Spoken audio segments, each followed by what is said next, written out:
Since and last. देखिए हम perfect continue जो भी टेंस होता है उसमें जब हम करते हैं तो सिंस और फॉर लास्ट आता है, जिसमें हमें कुछ प्रॉब्लम रहती है। तो आइए हम इसको सिंस और फॉर लास्ट में जो डिफरेंस है उसको करते हैं। देखिए सिंस जब हम करते हैं तो इसमें हमें डेट या टाइम हमारे पास होना चाहिए। इसके बारे में बताने के लिए हमारे पास डेट और टाइम होना चाहिए, जो कि हमें क्या बताता है, एक स्टार्टेड पॉइंट बताता है कि इस टाइम से कोई चीज जो है या कोई काम है वो शुरू हुआ था, राइट।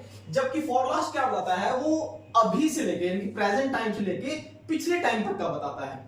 तो यही इन दोनों में माइनर सा डिफरेंस है जो हमें समझना होगा, और ये बहुत ही जरूरी रहता है कि इसमें परफेक्ट कंटीन्यूअस टेंस में। देखिए एक एग्जांपल के द्वारा बताता हूं आपको, ये दोनों सेंटेंस देखिए आप। Jack has been working in this company since 2015, यानी कि जैक जो है वो इस कंपनी में काम कर रहा है, कब से, 2015 से काम कर रहा है और अभी तक भी वो कर रहा है। एक और एग्जांपल है, they have been listening the music since morning. अब देखिए कोई बच्चा है तो वो क्या करे कि ये बच्चा सुबह से जो है ना म्यूजिक सुन रहा है, तो कोई काम एक पर्टिकुलर टाइम पे शुरू हुआ हो और अभी तक चल रहा हो, वहां पे हम क्या यूज करते हैं, सिंस। और ऐसा कोई काम जो अभी से शुरू होकर पिछले, यानी कि अगर मैं बोलूंगा पिछले 3 साल से पढ़ा रहा हूं, तो अभी से लेकर पिछले 3 साल वो कभी भी हो सकते हैं, 2015 भी हो सकता है, 16 भी हो सकता है, 17 भी हो सकता है, 2023 भी हो सकता है, कोई भी हो सकता है, उसमें कोई पर्टिकुलर डेट और टाइम नहीं मेंशन होता है।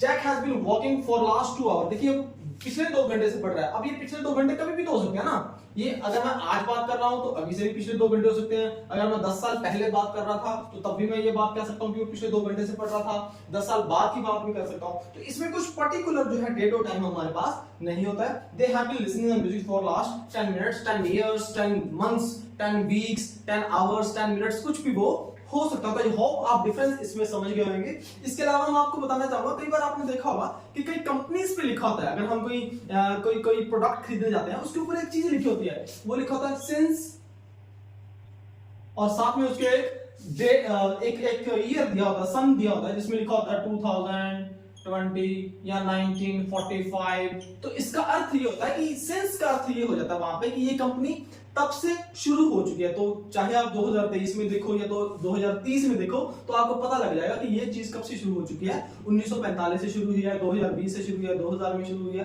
कभी भी शुरू हुई है। तो आई होप आप ये जो माइनर डिफरेंस है इसमें आप समझ गए होंगे। तो ये छोटी सी जानकारी अपने फ्रेंड्स के साथ जरूर शेयर कीजिएगा। थैंक यू, जय हिंद, जय भारत।